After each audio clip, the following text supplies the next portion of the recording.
If there is anything that will still take you to the delivery room, you, your sister, your friend, your wife, anybody you know, if you still have any business with the delivery room, come and learn one or two from this my story, my personal story. It may save your life. Okay, and don't forget to share, because the lesson you're going to learn may save your life or the life of your loved one. So, story time. Back in 2015, I got pregnant with my first child, who by the special grace of God just turned 10. Thank God. So back then, the pregnancy wasn't very easy, but now the wild part of this pregnancy started during the delivery and then extended to the postpartum. After 40 weeks of pregnancy, the labor wasn't forthcoming, so I was admitted for induction. The induction process starts. It didn't happen during the day, so my husband had to go. So I was in hospital with my husband's niece. Enke, shout out to you, baby girl. So this induction was, oh no, the labor was, I'm not even here for labor story, so that was another story. So during the delivery, the midwife, very experienced lady, by the way, gave me a very big cut by herself. Whew, I saw her coming with that thing. I was even trying to say, what are you doing? What are you doing? Before I know it, cham. Obubi editing. Hey. After the cut, I gave birth to my baby girl. They cleaned my baby girl up.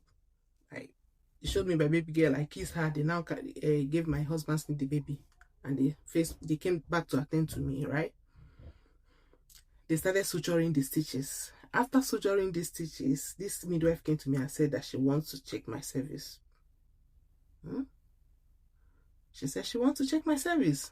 That means you want to go back in again and check my cervix after suturing these stitches. I said, no, be me. She said I said, you cannot put your hand inside my body again. I was crying. It was not funny. Hey. I said, why did you now leave? Why did you not check it before giving me the stitches? And she was like, she can't leave the wound she gave me unattended to. She has to sure it to avoid bleeding and infection. I said, auntie, you cannot put your hand inside my body again. I was crying. I was begging her. She said she gave me every reason that she has to check if my cervix is okay or has any tear. I said, by the special grace of God, my cervix have no tear. I was saying everything is fine. I was praying. I was crying.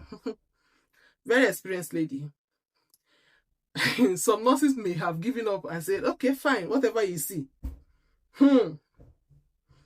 Now, something happened before I gave birth to that girl.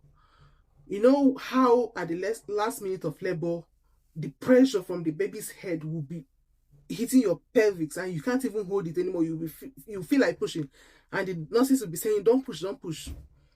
Please don't do that. Use every strength that you have. Now I'm going to give you a trick, because in my subsequent pregnancies, after learning from in my subsequent pregnancies, what I do is that when they say, please hold on, don't push, breathe in with your last strength. Open your mouth. Make sure you take enough air in. It will help you to hold the baby back a little bit until they say push. Please don't try. When they say, please, it's meant small, please don't push. The pressure is very unbearable though. Some people can't bear it, but please, I'm going to tell you the risk involved in you pushing before they say push. So they were saying, please don't push. I couldn't hold it anymore. I pushed. And my baby, I didn't know that. Okay. She now, after pleading, I said no. She now said in that case that she has to involve the doctor, and not just involving the doctor, that she's going to make me sign. After signing, no, that what I'm going to sign is that if anything happens to me, that Akayade, we're here. I said, I better go. I just bought Pekin. I want to be here to take care of my baby. Come and check, if I want to, and come and check. She now came. I was wailing. I was crying. She now went back inside. And immediately she went inside, she does something like, now this sigh is not a sigh of relief in the sense of, oh, thank God everything is fine. No. This is like, what if I didn't check? Oh my goodness. It happened that my cervix didn't just tear. My cervix tore into pieces, like it was scattered. Hey! I mean, I was saying they should come and give me a bath. I want to leave this place. I was in so much pain. Now, round 2. Now, mind you, nobody numbs your service before suturing. They can numb your the one they gave you, from your birth canal. They can numb that one. Even after they numbed it, I was still shouting. But this one, nobody numbs it. Sometimes it can even lead you to theater because they have to give you anesthesia. In fact, that was what the initial eventually did. When the doctor came down, I was screaming, I was shouting, and the doctor was like, "No, you can't do this like this. You have to pass her out a bit." And they now gave me, according to them, partial knocking out, like not like full. I was still screaming. I gave birth to my child around 2 a.m. I didn't leave the delivery room up until past 5 in the morning, almost 5:30 in the morning. I could remember they would keep calling, and my husband says, "Is she?" I should say, "No, I'm with her baby here. Her baby is screaming," and she's still inside shouting. I was fighting for my life. Immediately I stood up, I was looking inside the delivery hall. It was as if they killed cow. I was like, "What's going on?" And she was like, "You were bleeding. You were bleeding." Like, I knew this was not ordinary bleeding. I had to check that service. And he said, "You don't want." I was like, "You have to sign this paper because this is not ordinary bleeding. I'm sure something is wrong in there." They have to give me that anesthesia. They sutured. It took them hours to suture this service. Oh my goodness. As I'm telling you this story, my body is even shaking. So my sister, that is the risk involved. If you push before they ask you to push, you stand the risk of tearing your cervix. And there's nothing fun. There's nothing fun in suturing your cervix. Sometimes it can lead you to the theater. Most times it leads you to the theater.